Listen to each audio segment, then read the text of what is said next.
कल हमने पढ़ा बप्पा रावल के बारे में, आज हम पढ़ेंगे बप्पा रावल के आगे वाले शासनकाल के बारे में, हम पढ़ेंगे अल्हड़ के बारे में। अल्हड़ के बारे में पढ़ेंगे। इसको उपाधि दी गई आलूराय, इसको आलूराय भी कहा जाता है।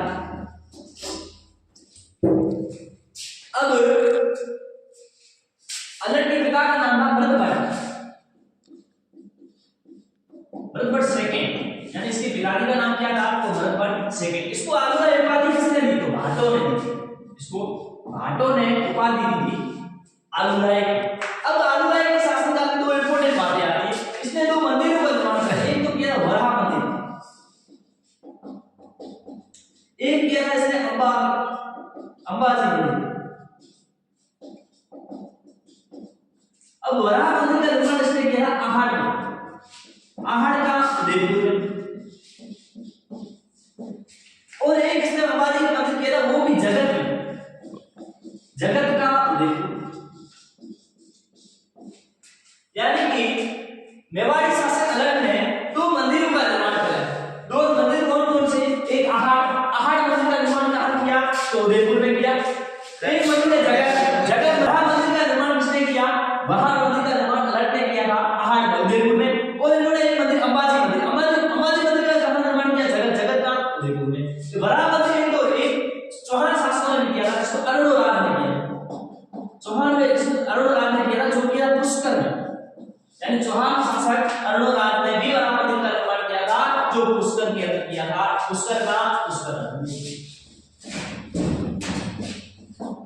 ये हो गया बात। इसके बाद अल्हड़ के बारे में इनकी राजधानी, तो इनकी राजधानी यानी अल्हड़ से पहले सभी मेवाड़ी जितने भी शासक भूल से बात करें तो नागदा थी।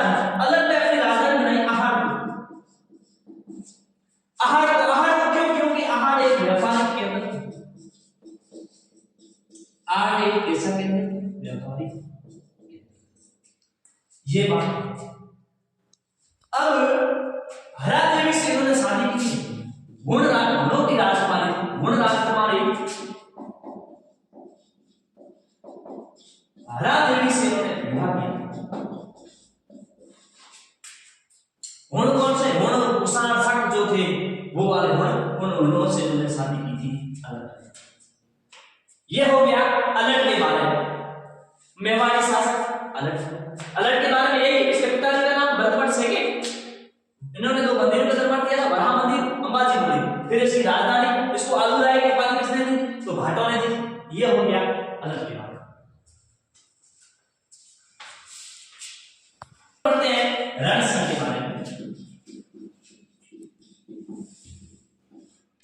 अब देखो रण सिंह के दो पुत्र थे, एक का नाम छैम सिंह, दूसरे का नाम लाभ। यहां से मेवाड़ वंश दो भागों में बट जाता है। छैम सिंह अपने नाम के आगे लगाता है रावल। पहला मेवाड़ी शासक जिसने अपने नाम के आगे रावल लगाया, छैम सिंह। अपन ने पढ़ा था बप्पा रावल, उसके पीछे रावल लगा हुआ, उपाधि थी उसकी, जिसको हरिकृष्ण सिंह ने दी थी। लेकिन छैम सिंह जी ने अपने नाम के आगे रावल लगाया। और राहत के भी अगले जो शासन आप पढ़ेंगे, जब लक्ष्मण सिंह के साथ चित्तौड़ में युद्ध होता है तो लक्ष्मण सिंह के साथ तो बेटे मार दिए जाते हैं और फिर राणा हमीर बचता है और वो सिसोदा गांव में रहता था। ये रहते थे सिसोदा गांव में। इसके बाद में ये बन गए सिसोदिया और इन्होंने अपने आगे राणा लगाया। लेकिन जो छैम सिंह की बात करें तो छैम सिंह ने अपने नाम के आगे रावल। अब छैम सिंह की दो पुत्र हुए,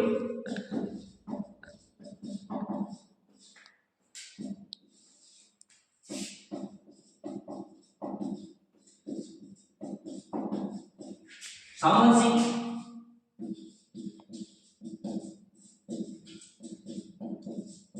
कुमार सिंह। सामंत सिंह और कुमार सिंह, सामंत सिंह और कीर्तिपाल कहां का? जालोर का चौहान शासक कीर्तिपाल ने सामंत सिंह को हरा दिया। अब मेवाड़ वंश का शासन कौन कर रहा? कीर्तिपाल। सामंत सिंह पृथ्वीराज चौहान तृतीय के साथ जो तराइन का द्वितीय युद्ध हुआ था मोहम्मद गोरी वर्सेस पृथ्वीराज चौहान तक, उस युद्ध में पृथ्वीराज चौहान की ओर से लड़ते हुए वीर गति को प्राप्त। सामंत सिंह तराइन के द्वितीय युद्ध में वीर गति को प्राप्त। किसके साथ लड़ता हुआ? पृथ्वीराज चौहान तृतीय के साथ। पृथ्वीराज चौहान तृतीय की बहन पृथ्वा से इसकी शादी हुई थी। पृथ्वी सिंह तृतीय की बहन पृथ्वा बाई से इसकी शादी हुई थी सामंत सिंह की। ये 1112 ईस्वी में तराइन के द्वितीय युद्ध में लड़ता हुआ वीर थे। इसके बाद कुमार सिंह ने अपने भाई को हराने के बदले बदला लिया और कीर्तिपाल को हराकर अपना शासन किया। अब वापस मेवाड़ का शासक बन गया कुमार सिंह, जो सामंत सिंह का भाई था। ये भी रावण शासक है, क्योंकि चैन सिंह ने अपने आगे रावण लगाया, रावण सामंत सिंह मारा गया तो कुमार सिंह ने पुणे कब्जा कर दिया। अब आता है कुमार सिंह। अब कुमार सिंह के बाद में जो शासक बना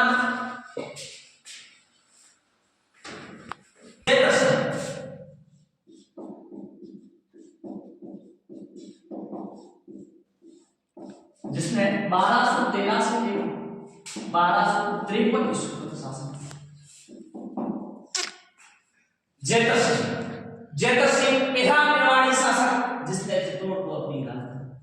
जयतर सिंह और लड़ाई होती है, जयतर युद्ध होता है, जयतर सिंह वर्सेस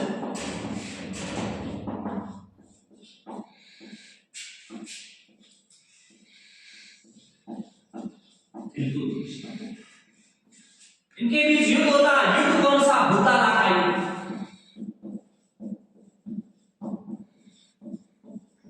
युद्ध कौन सा हुआ? तो युद्ध हुआ भूताला का। कब हुआ? तो 1222 से लेकर 1222 ईस्वी से लेकर 1219 ईस्वी तक युद्ध में विजय हो जाता है जयतर सिंह और इल्तुतमिश को हरा देता है।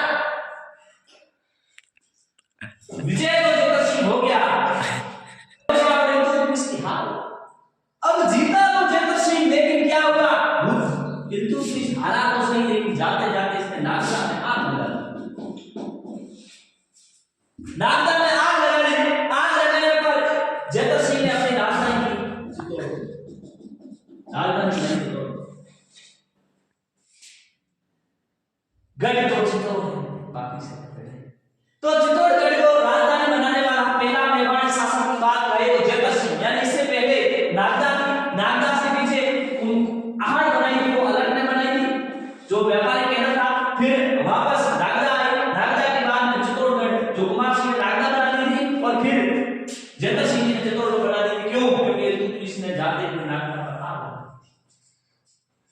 ये हो गया जयतर सिंह। अब जयतर सिंह के बाद में आया तेज सिंह। ये भी रावण भी। तेज सिंह के बाद में आया समर सिंह।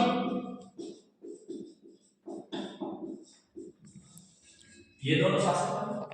अब जयतर सिंह के बाद तेज सिंह के बाद समर सिंह। फिर समर सिंह का पुत्र रावण रतन सिंह मेवाड़ का शासक बनता है।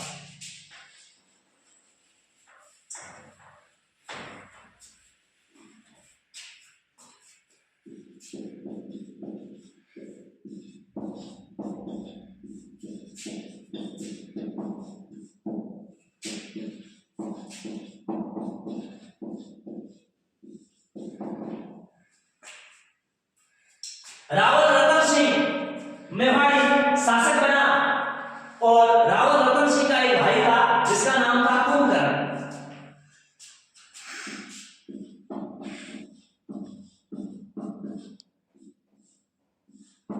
कुंभकर्ण इसका भाई। अब कुंभकर्ण ये वह जिसने नेपाल में गुल शाखा की स्थापना की थी।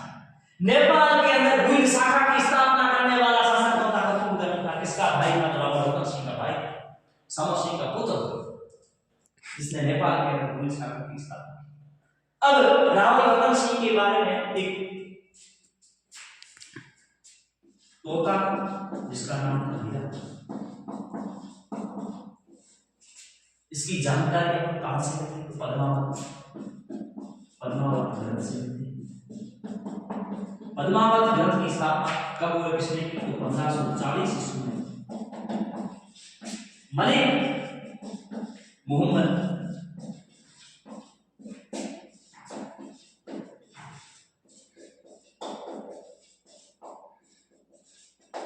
जैसी पद्मावत दल की स्थापना किसने की? तो 1540 ईस्वी में मलिक मोहम्मद जैसी ने की थी, जिसके बारे में कहानी का पता चला जो तोते।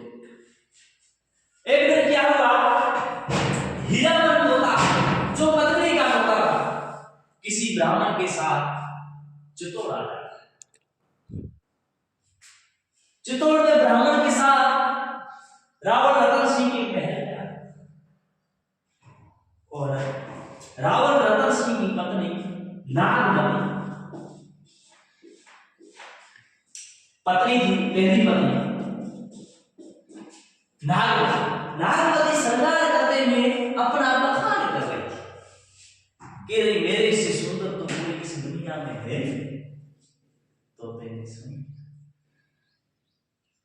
रानी तुम तेरा क्या बखान कर रही है? स्वयं तेरे से भी खूबसूरत गदर सैन की पुत्री राजकुमारी पत्नी। ये बात सुन रही रावण रतन सिंह तोते की बात से प्रभावित हो और तोते से पूछने लगा कि तुम किस राजकुमारी की बात कर? तोते ने कहा, आप जब जाओगे तो बीच में एक समुद्र आएगा और समुद्र के बाद में जो श्रीलंका जिसे सिंहल देश कहा जाता है, सिंहल देश के राजा गंधर्वसेन और रानी चंपावती की पुत्री राजकुमारी पद्मिनी की बात, जिससे खूबसूरत इस दुनिया में। अब तोते ने जब ये बात कही तो रावण रतन सिंह प्रभावित हो गए और वो साधु का वेश धारण करके वो सिंहल देश के गंधर्व राजा गंधर्वसेन के महल के पार में, तो वहां उन्होंने जो वहां उनके सैनिक थे, जिसके गंधर्वसेन उन्होंने कैद कर दिया और राजा को बुलाया और सजा देने के लिए राजा सजा सुना रहा था। और राजा ने पूछा कि तुम कौन है? जब सैनिकों ने पूछा कि तुम यहाँ क्यों आए तो उसने सैनिकों को यही जवाब दिया, मैं यहाँ की राजकुमारी पद्मिनी से विवाह करने आया। सैनिकों ने पकड़ लिया, तो पकड़ के राजा जब सजा सुनाने आया तो राजा ने पूछा, तुम हो कौन? तो उसने कहा, मैं बाबा रावण का वंशज, मैं रावण रतन सिंह हूं, मेवाड़ का शासक। उन्होंने सोचा कि वास्तव बाबा रावण को ना प्रभावित, तो कहा कि ये राजा एक साधु का रूप धारण करके मेरी बेटी का हाथ मांगने आया है, तो मैं इसके साथ विवाह करूंगा। तो गंधर्वसेन ने अपनी पुत्री पद्मिनी का विवाह रावण रतन सिंह शादी की। आए चित्तौड़ आने पर एक ब्राह्मण था महल में, जो तांत्रिक ब्राह्मण जादू टोने करता था, एक ब्राह्मण था जिसका नाम था राघव चंद्र। अब इनकी शादी में एक तो इसका चाचा पद्मिनी का, जिसको कहते गोरा, जिसका नाम था गोरा, एक का भाई जो था बादल। ये दोनों लोग साथ में आए, जिसको अपन कहते ओलूंगा के भाई लोग साथ में ओलूंगा, यानी ये दोनों साथ में आए। तब तांत्रिक क्या लेता था राघव चंद्र, उसको रावण रतन सिंह ने कहा, अब इस तांत्रिक है ये जादू टोने करता है, इसको अपन बाहर भगा देते हैं, इसकी अब जरूरत नहीं है। तो रावण रतन सिंह ने उसको कहा कि ये मैं छोड़ के चला।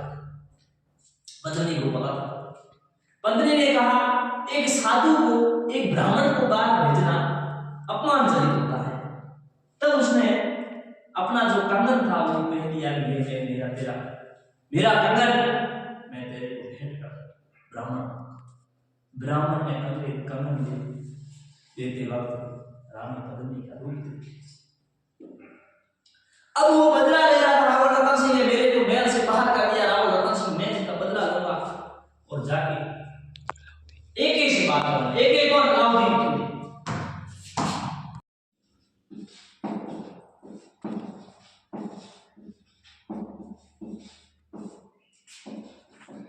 अब एक अलाउद्दीन खिलजी के पास ब्राह्मण राघव चंद्र चला जाता, दिखा कहता है कि मेवाड़ की रानी ऐसी है, अंधेरे में खड़ी हो जाए तो वह रोशनी करे। ये बात सुनकर अलाउद्दीन खिलजी प्रभावित होता है। ये अलाउद्दीन खिलजी ये वही है जिसने राजस्थान के अंदर 5 साल जैसे 1301, 1303, 1308, 1311 और 1312 5 जो राजस्थान के अंदर साके हुए हैं इस एक ने करवाई, इस अलाउद्दीन खिलजी ने। इसे अब इसने कहा कि मैं जा रहा गुजरात अभियान पे और मैं चित्तौड़ महल में ठहरूंगा। रावण रतन सिंह मुझे भोजन रावण रतन सिंह के पास और वहां संदेश पहुंचाता है कि मैं गुजरात अभियान में जा रहा हूं और आपके यहाँ में भोजन आमंत्रित हूं। तो रावण रतन सिंह ने भोजन की व्यवस्था की। ये दुष्ट वहां महल में जाता है।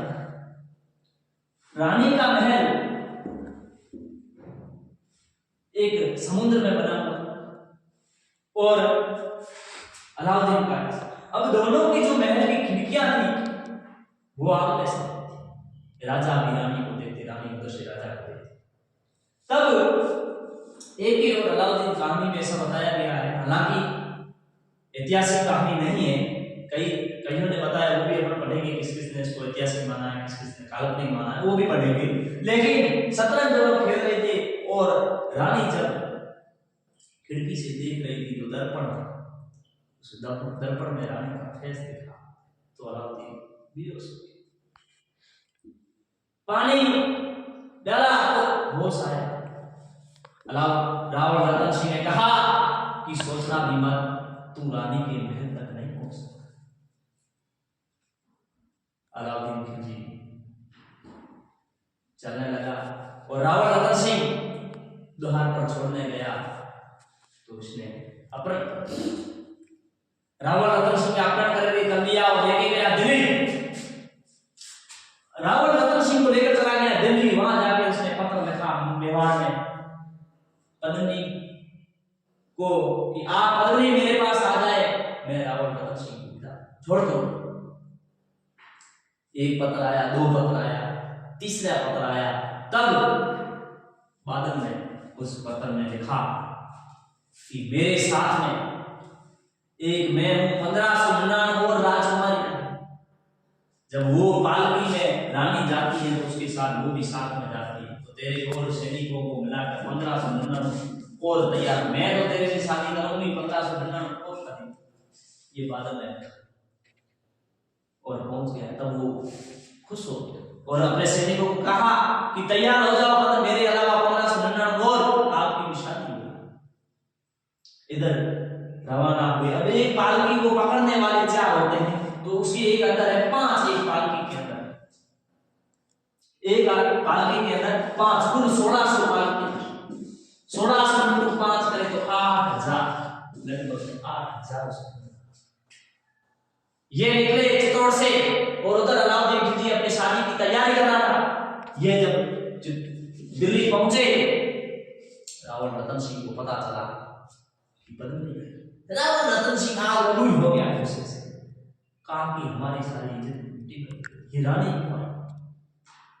और रानी ने तब बादल जो रानी का वेश धारण करके आया था, बादल ने पत्र लिखा वहां से कि मैं पीछे महल को ऐसे ही खाली छोड़ के किसी के हवाले नहीं किया है। रावण रतन सिंह को 1 रात के लिए मेरे पास भेज दो, मैं उनको उस महल की चाबियां वगैरह दे दूं और फिर मैं आपसे शादी। अब अलाउद्दीन खिलजी ने कहा कि आपकी ये भी मांग मैं मंजूर है। और 1 रात के लिए रावण रतन सिंह जब आया, कहा कि कहाँ है पद्मिनी?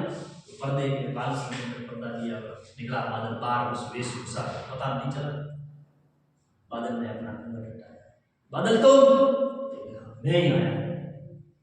रावण रतन सिंह को भेज दिया।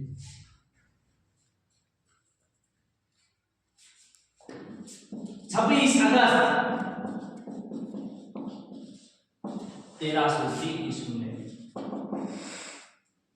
केसरिया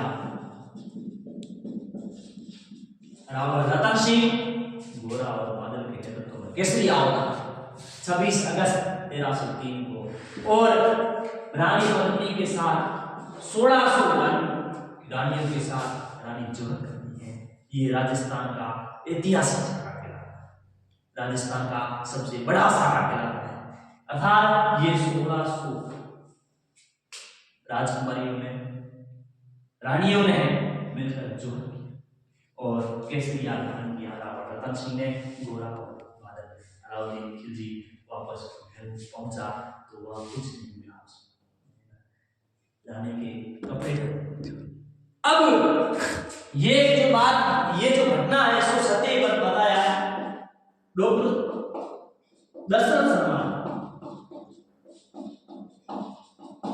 दशरथ शर्मा ने कहा ये ऐतिहासिक घटना है,